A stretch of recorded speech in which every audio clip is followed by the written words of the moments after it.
Bonjour à tous, heureux de vous retrouver, chers amis, sur YouTube en ce samedi 12 octobre 2024. Midi, une minute, heure du Québec. Heureux de vous retrouver. Merci à ceux qui sont abonnés, ceux qui ne sont pas, faites-le. Maintenant, merci à ceux qui vont partager la vidéo et écraser le petit pouce en l'air. Merci à l'avance.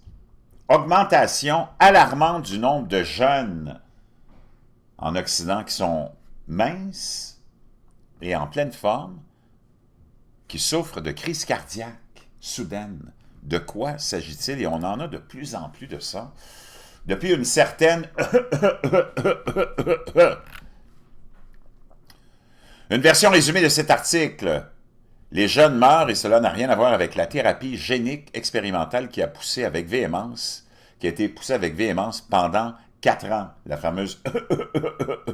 Et qu'est-ce qui s'en est suivi comme traitement, naturellement? Les crises cardiaques étaient autrefois considérées comme une maladie liée à l'âge, mais de nouvelles données inquiétantes montrent qu'elles sont en augmentation chez les jeunes adultes en bonne santé. Environ 3/10 des Américains âgés de 18 à 44 ans ont eu une crise cardiaque en 2019, mais l'année dernière, ce chiffre est passé à 1,5%, soit 1 sur 200. Même si ce chiffre peut paraître relativement faible, il représente une augmentation de 66% des cas en seulement 4 ans, ce que les médecins qualifient d'alarmant. Cela signifie également qu'un patient sur 5 victime d'une crise cardiaque a désormais moins de 40 ans. On peut voir ici sur la charte. Complètement hallucinant. Plusieurs facteurs sont à l'origine de ce phénomène, nous dit-on, notamment la consommation excessive de drogue, l'obésité, la sédentarité et une mauvaise alimentation. Mais le moment choisi pour l'observer laisse fortement penser que la a joué un rôle. Le virus lui-même provoque une inflammation généralisée dans l'organisme qui peut endommager le cœur ou entraîner des caillots de sang. La dépression, l'anxiété et le stress ont également augmenté chez les jeunes pendant les confinements. Et tous trois ont été liés à des crises cardiaques. Le docteur Deepak Bath, directeur du Mont Sinai Foster Heart Hospital, a déclaré au USA Today, il y a certainement plus de jeunes qui viennent consulter pour des crises cardiaques. Il existe des données qui le prouvent. Les raisons qui motivent cette tendance, par contre, sont plus controversées.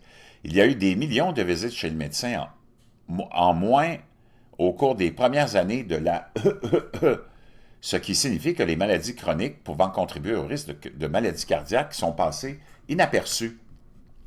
Une augmentation du nombre de jeunes développant un diabète de type 2 associé à un sang plus épais et plus collant, ce qui augmente le risque de caillots sanguins, par conséquent, des crises cardiaques aussi est en augmentation. Mais de l'avis de nombreux médecins, le moment est tout simplement trop fortuit pour que la ne soit pas impliquée. Des études ont montré qu'une fois dans l'organisme, le virus peut provoquer une inflammation du cœur, une maladie connue sous le nom de myocardite, entraînant des dommages qui rendent plus difficile le pompage du sang dans le corps. Au fil du temps, dans les cas extrêmes, cela peut endommager l'organe au point qu'il devienne trop faible pour pomper correctement suffisamment de sang vers le reste de votre corps, provoquant une insuffisance cardiaque.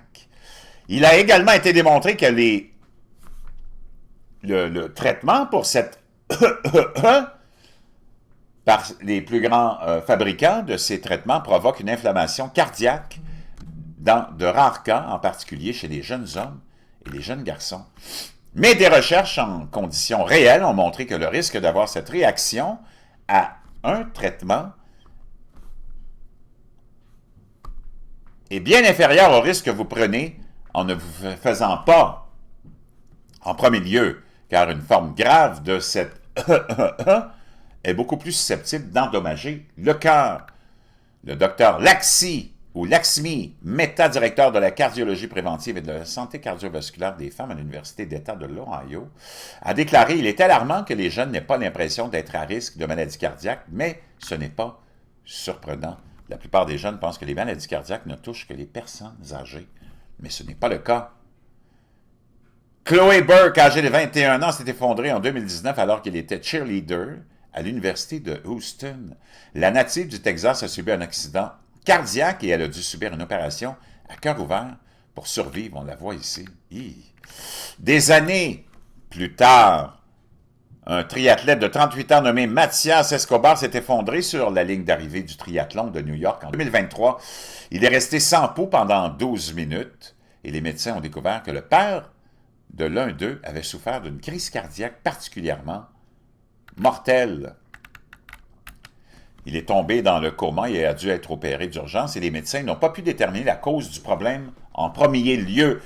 De même, Raquel Hutt, une New-Yorkaise de 24 ans, a développé une douleur intense et lancinante dans son bras gauche alors qu'elle allait aux toilettes en 2024, la décrivant comme la pire douleur de ma vie. Cependant, les secouristes et le personnel médical ont ignoré ses symptômes et lui ont dit qu'elle souffrait d'une crise de panique. Finalement, ils ont admis le crime et les tests ont montré que Mme Hunt avait souffert d'une crise cardiaque massive et inexpliquée. Non seulement ces maladies sont de plus en plus fréquentes, mais de plus en plus de jeunes en meurent, ce qui peut s'expliquer par le fait que les médecins ne sont pas habitués à avoir des patients aussi jeunes. Une étude réalisée en 2024 par Duke a révélé que le nombre de personnes de tous âges décédées d'une insuffisance cardiaque augmentait régulièrement, passant de 82 décès pour 100 000 habitants en 2012 à 106.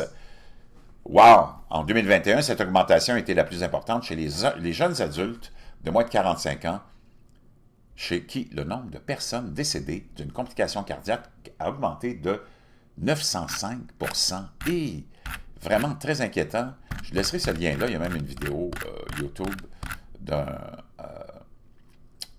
YouTuber qui parle de cette bizarre de tendance vraiment très, très inquiétant.